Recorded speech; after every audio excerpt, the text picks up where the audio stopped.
Hay momentos en que uno se despierta sin saber por qué el corazón se siente tan pesado. Todo parece estar en su lugar, la cama, la casa, los libros sobre espiritualidad, pero por dentro algo sigue desalineado. No es tristeza exactamente, no es miedo, es una sensación más sutil, como si algo en el alma estuviera fuera de eje, como si la brújula interna hubiera dejado de apuntar hacia algún lugar claro. Y aunque eso pueda parecer extraño, no es un estado raro. De hecho, es más común de lo que se cree, mucho más común. Millones viven así, funcionales por fuera, desconectados por dentro. Esa desconexión, dicen algunos neurocientíficos, no comienza en la mente, comienza en el cuerpo. Y más profundamente aún, comienza en la historia no dicha que cargamos dentro. El trauma, como explica el Dr. James Doty, no es solo lo que ocurrió en nuestra infancia, en una pérdida, en una relación. Es lo que permanece congelado en nuestro sistema nervioso. Es ese patrón de defensa que se volvió identidad, la hipervigilancia que ya no notamos, la tensión que llamamos personalidad, el cierre emocional que disfrazamos de independencia. Y todo eso no es tu culpa, es una respuesta humana. Es una adaptación del cuerpo que intentó protegerte como pudo. Lo que James Doty ha mostrado en su investigación es que el trauma afecta directamente la plasticidad de nuestro cerebro. No solo moldea cómo pensamos, moldea cómo sentimos, cómo decidimos, cómo confiamos. Cuando el sistema está condicionado a la amenaza, no hay espacio para la expansión, no hay espacio para la compasión. El mundo se ve a través de un filtro de riesgo, y ese filtro cansa, nos cansa a nivel celular, nos separa del presente, nos vuelve reactivos aunque querramos ser amorosos, nos hace dudar incluso de quiénes somos. Joe Dispenza va más allá. Cuando revivimos mentalmente el pasado traumático una y otra vez, el cuerpo se convierte en adicto al sufrimiento. Se acostumbra al cóctel químico de cortisol, adrenalina, tensión. Y esa química repetida se convierte en una prisión invisible. La mente quiere avanzar, pero el cuerpo recuerda. El cuerpo vive atrapado en un futuro memorizado, no creado. Y ahí comienza el círculo, una y otra vez. Pero hay una pregunta que puede romper el ciclo, una sola. ¿Quién serías si dejaras de identificarte con tu dolor?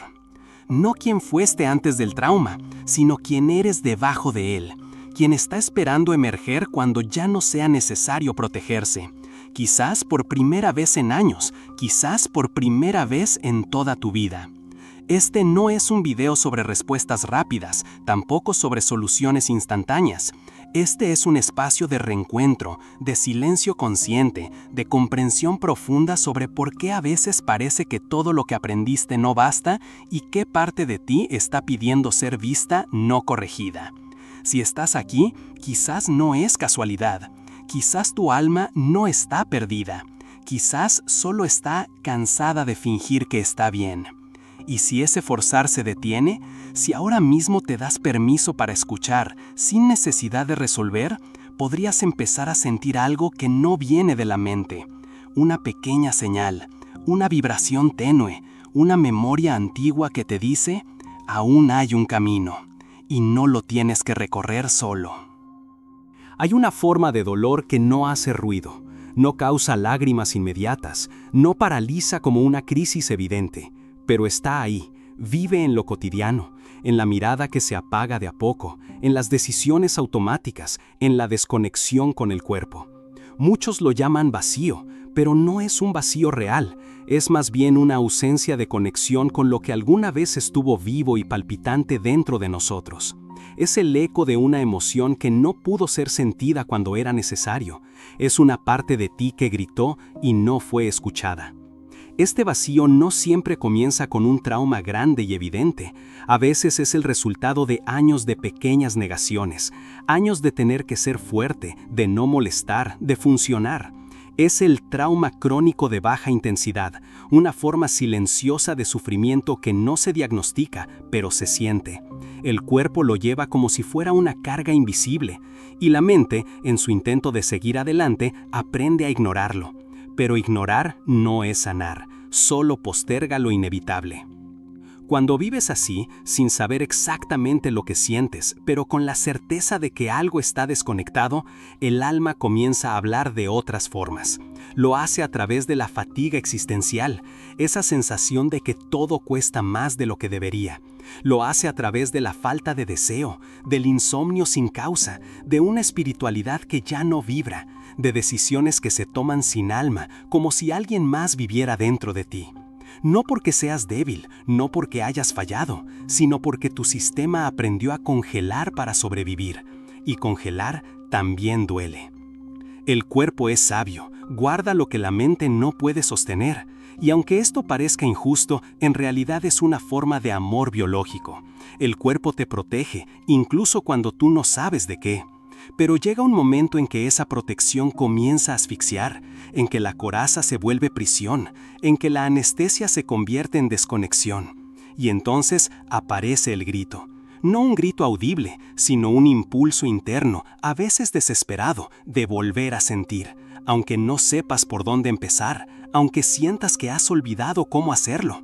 El primer paso no es entender, no es intelectualizar, no es buscar la causa exacta. El primer paso es permitir sentir lo que fue anestesiado, permitir que las capas de control empiecen a aflojar, permitir que el cuerpo tiemble, llore, se exprese.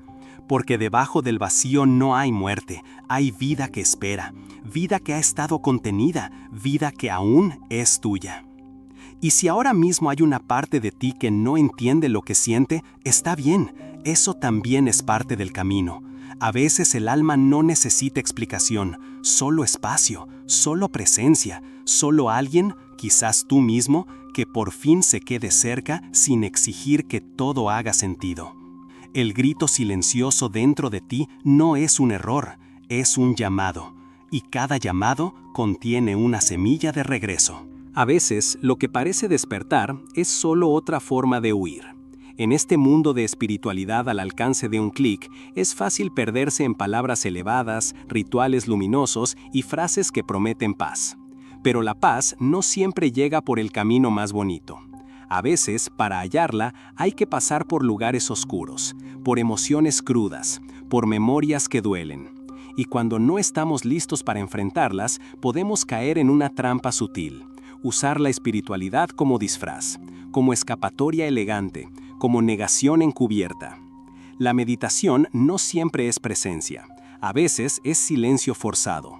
El incienso no siempre es apertura, a veces es anestesia. La lectura no siempre es sabiduría, a veces es acumulación mental para no sentir. Porque sí, es posible buscar luz solo para evitar mirar la sombra. Es posible hablar de chakras, de energías, de dimensiones, sin haber descendido aún al cuerpo que guarde el verdadero mapa del alma. Cuando usamos el despertar espiritual como atajo para no tocar el dolor, creamos una especie de disociación sagrada, una desconexión dorada. Parecemos conectados, pero no estamos en casa. Parecemos conscientes, pero no estamos en contacto. Es una espiritualidad sin cuerpo, una práctica que flota por encima del trauma sin atreverse a tocarlo, sin reconocer que el verdadero portal de transformación no está en el tercer ojo, sino en el plexo solar, en el centro del cuerpo donde viven las emociones antiguas, donde aún habitan los fragmentos no digeridos de lo vivido.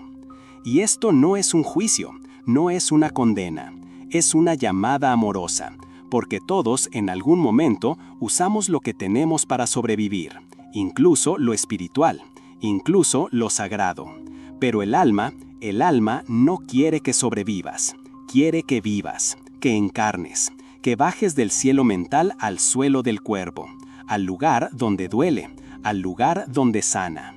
No se trata de dejar la espiritualidad, se trata de permitir que descienda, que toque las memorias, que se mezcle con la carne, con la historia, con el temblor, porque solo ahí se vuelve real. Solo ahí deja de ser evasión y se convierte en camino. Camino que no siempre brilla, pero que siempre transforma. Si alguna vez sentiste que tu búsqueda te alejaba más de ti, no estás solo. Muchos lo han sentido, muchos lo han vivido, y no es el fin. Es el comienzo de una espiritualidad más honesta, más humana, más encarnada. La verdadera sanación no es elevarse para escapar, es volver al cuerpo y quedarse, aunque duela, aunque tiemble, aunque aún no sepas cómo. Porque ahí, justo ahí, empieza el regreso. Nos han dicho que perdonar es el acto más elevado, que es necesario para sanar, que sin perdón no hay libertad. Y sin embargo, muchas personas intentan perdonar y siguen heridas, siguen vacías, siguen fragmentadas. Porque quizá antes del perdón hay algo más profundo, algo que no se puede forzar ni acelerar, una etapa invisible en la que no se trata del otro, sino de ti. No se trata de liberarlo a él, se trata de recuperar a quien tú eras antes de romperte. Sanar no es un acto externo, es un viaje hacia adentro. Y en ese viaje, muchas veces lo que encontramos no es paz inmediata, sino partes rotas, partes olvidadas, partes que gritaban en silencio y que nadie escuchó. No se trata de negar lo que pasó, tampoco de justificar. Se trata de reconocer que en medio del trauma, una parte de ti quedó atrapada en el tiempo. Y esa parte no necesita que perdones al que hirió, necesita que tú, desde el presente, vayas a buscarla. Dr. James Doty ha hablado sobre la compasión como una fuerza neurobiológica. No es solo un concepto bonito, es una capacidad real del sistema nervioso y puede ser dirigida hacia afuera, pero también hacia adentro. Neurocompasión, así lo llama, la habilidad de relacionarnos con nuestras propias respuestas traumáticas sin juicio, con ternura, con presencia, sin exigir que sean diferentes, sin obligarlas a cambiar antes de ser comprendidas. Porque el trauma no se disuelve con voluntad, se integra con amor. Un amor que no exige rapidez, un amor que no quiere curar, sino acompañar, que abraza al miedo sin querer eliminarlo, que escucha al enojo sin querer silenciarlo, que observa al niño interior no como un error, sino como una memoria viva esperando ser rescatada. Las emociones atrapadas no son un problema que resolver, son una historia que aún no fue contada con el corazón abierto. Son la voz de un yo que aún no se sintió suficiente para ser abrazado. Y cuando esa voz es finalmente escuchada, no desde la mente, sino desde el cuerpo, desde la respiración, desde el corazón, algo empieza a cambiar. No se trata de borrar el pasado, se trata de hacer las paces con lo que aún vive en ti, de volver a integrar lo que fue separado por el dolor. La sanación entonces no es el fin de la herida, es la reunión de tus partes, la reconstrucción suave de tu alma, la posibilidad de mirarte y decir, aunque aún duela, sigo siendo digno. Y esa dignidad no te la puede dar nadie, solo tú puedes recordarla, solo tú puedes volver a habitarla, una parte rota a la vez. Hay algo profundamente poderoso en volver al cuerpo. No al cuerpo como imagen, no al cuerpo como función, sino al cuerpo como hogar, como territorio donde aún habitan memorias que la mente ha olvidado, pero el sistema nervioso no. Porque el trauma, aunque haya comenzado con un evento, permanece como una frecuencia, una vibración alojada en la piel, en los músculos, en la respiración que se acorta sin que lo notes. Y ahí, justo ahí, es donde puede comenzar una verdadera transformación. La respiración coherente no es una técnica más, es un puente, un acceso directo a esa parte del sistema nervioso que regula la seguridad, la calma, la percepción. Activando el nervio vago, ese gran canal de comunicación entre corazón, cerebro y cuerpo, es posible cambiar el relato biológico que sostiene el miedo. No desde el pensamiento, no desde la fuerza de voluntad, sino desde la fisiología compasiva. Cuando respiras de manera coherente, inhalando en 5 tiempos, exhalando en 5 tiempos, con la atención puesta en el corazón, le estás diciendo al cuerpo, ya no hay peligro. Puedes bajar la guardia, puedes volver al presente, puedes descansar. Y con el tiempo, esta práctica empieza a generar una nueva red de interpretación, un nuevo lenguaje interno que transforma la reacción automática en respuesta consciente. El pasado deja de ser una amenaza, el cuerpo comienza a actualizar su información. Visualizar el momento traumático desde el yo actual es una forma de reescribir la historia sin negarla. No se trata de cambiar los hechos, sino de alterar la carga emocional con la que el cuerpo los mantiene vivos. No es reprimir, es reprogramar. desde un lugar de presencia, desde una respiración que sostiene, desde un ritmo que no fuerza pero libera. 5 minutos al día, solo eso. 5 minutos de volver a ti, de volver al corazón, de respirar como si el alma también necesitara aire. No como un ejercicio para lograr algo, sino como un ritual íntimo de reparación. Porque a veces lo más espiritual no es trascender, es volver. Volver a sentirte seguro en ti, volver a habitarte, volver a ser un espacio confiable para tu propia historia. La coherencia no es perfección, es alineación. Es permitir que lo que piensas, lo que sientes y lo que haces empiecen a conversar entre sí. Y cuando eso ocurre, el cuerpo deja de luchar, el alma deja de esconderse, y tú comienzas a recordar cómo se siente estar verdaderamente vivo. Hay una imagen que a veces se cuela en medio del caos interior, la sensación de estar completamente perdido, como si hubieras tomado un desvío sin regreso, como si todos los caminos se hubieran desvanecido bajo tus pies. Esa percepción de estar extraviado no siempre viene acompañada de drama, a veces es sutil, casi imperceptible, una bruma que se instala en la conciencia, una desorientación silenciosa que te hace dudar incluso de las cosas que antes te daban certeza. Lo más doloroso no es no saber a dónde ir, es no saber quién eres mientras te detienes. Y sin embargo, hay algo profundamente vivo en ese extravío, algo que no se ve en la superficie, pero que se mueve en lo profundo. Porque no todo lo que parece inercia es ausencia de crecimiento. Hay ciclos del alma que operan en lo invisible, como el bosque, ese bosque que crece en silencio mientras tú crees estar perdido. Las raíces se expanden bajo la tierra, las semillas germinan sin hacer ruido. El proceso de florecer no siempre es brillante, muchas veces es oscuro, subterráneo, desconcertante. Una historia real lo ilustra. Un hombre que durante años sintió que había fracasado, no por falta de esfuerzo, no por falta de búsqueda, sino por no encontrar sentido en nada de lo que hacía. Estaba desconectado emocionalmente, había leído todos los libros, había probado terapias, pero dentro de él seguía un vacío que no lograba explicar. Hasta que un día, sin razones evidentes, algo cambió. No fue una revelación, no fue un milagro, fue un momento de quietud en el que por fin dejó de luchar por encontrar respuestas y comenzó a escuchar el silencio.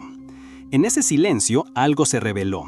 Entendió que lo que él había llamado fracaso era en realidad fertilidad psíquica, que ese aparente estancamiento no era ruina, era transformación, que su alma no estaba rota, solo estaba reorganizándose, que su identidad anterior ya no vibraba con quien él estaba llamado a ser, y esa desestructuración, aunque dolorosa, era necesaria, porque no se puede florecer si uno sigue aferrado a las hojas muertas del ciclo anterior. El alma tiene su propio lenguaje, y a veces ese lenguaje se expresa a través de la confusión, a través de la sensación de pérdida, no para castigar, no para desesperarte, sino para desarmar estructuras que ya no sostienen tu verdad, para quebrar formas que ya no contienen tu expansión. Y si escuchas con atención, quizás notes que incluso en el más denso de los bosques hay un ritmo, hay una dirección, hay vida, aunque no se vea. Cuando te sientes perdido, quizás estás en la parte del proceso donde las raíces se fortalecen, donde la identidad superficial se desmorona para dar paso a algo más auténtico, algo que aún no tiene nombre, pero que ya está germinando. Y eso, aunque no se note, es sagrado.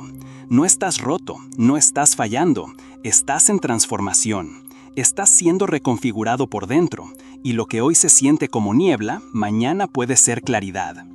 Hay que tener paciencia con uno mismo, con el alma, con el tiempo interno que no sigue calendarios externos, porque la prisa muchas veces impide escuchar el susurro que guía.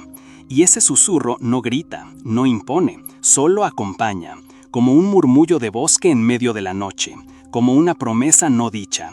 Aunque no veas el camino, estás siendo llevado. Quizás este momento no sea una pausa, quizás sea un portal. Y si logras quedarte contigo en medio del desconcierto, sin huir, sin exigencias, puede que descubras que no estás perdido, solo estás volviendo a casa, desde un lugar más profundo. Hay una verdad que a veces olvidamos mientras atravesamos el camino de sanación. No se trata de convertirnos en alguien nuevo, sino de recordar quiénes éramos antes de que el miedo tomara el control, antes de que la herida se convirtiera en identidad, antes de que el trauma se infiltrara en cada decisión, en cada relación, en cada silencio. No es una tarea fácil, no es un trayecto lineal, pero es un regreso profundamente sagrado. El Dr. James Doty, al explorar cómo el trauma modifica nuestra biología, insiste en algo fundamental. El poder del trauma se disuelve cuando transformamos la narrativa interna que lo sostiene. No se trata solo de lo que vivimos, sino de lo que seguimos contándonos acerca de eso. La historia que repetimos, las palabras que usamos para definirnos y, sobre todo, la manera en que nos tratamos mientras intentamos sanar. Porque sin compasión no hay integración, y sin integración no hay verdadera liberación. Ram Dass decía, no estás perdido, solo estás recordando el camino de regreso a casa. Y tal vez, justo ahora, esa frase resuene diferente, no como un consuelo bonito, sino como una verdad sentida. Porque cada fragmento de confusión, cada recaída, cada silencio profundo es también parte del camino de regreso. No a un lugar externo, no a una meta espiritual, sino a ti, a tu esencia, a ese punto íntimo donde la compasión y la dignidad se abrazan. Lo que hoy consideras debilidad, tu sensibilidad, tus lágrimas, tu cansancio, puede ser el umbral hacia tu fuerza más verdadera. Porque la fuerza que se construye desde el dolor no necesita imponerse, solo necesita presencia. Y si puedes mirar tu historia sin vergüenza, si puedes nombrar tu herida sin disfrazarla, entonces has comenzado a sanar. No porque el dolor se haya ido, sino porque ya no define quién eres. El trauma no es una condena, es una invitación a amar incluso las partes que el mundo te enseñó a esconder, a abrazar los aspectos de ti que fueron rechazados, minimizados, ridiculizados, a convertir tu cuerpo en un espacio seguro, no solo para vivir, sino para ser, para existir sin justificación, para respirar sin miedo, para volver a confiar incluso con las cicatrices. Este camino, el de la sanación real, emocional, espiritual y somática, no tiene un mapa fijo. No hay fórmulas que sirvan para todos, pero hay algo que puede sostenerte en cada paso, la certeza de que no estás solo, de que incluso en los momentos más oscuros estás siendo acompañado por tu respiración, por tu cuerpo, por tu alma que nunca dejó de creer en ti.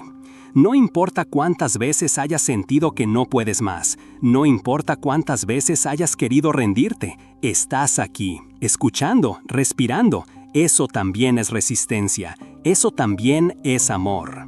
Que cada día se convierta en un pequeño ritual, que cada emoción sea una guía, no un enerudo, que el silencio se vuelva un aliado. Y que nunca olvides, volver a ti siempre es posible. Incluso cuando todo parece perdido, especialmente entonces.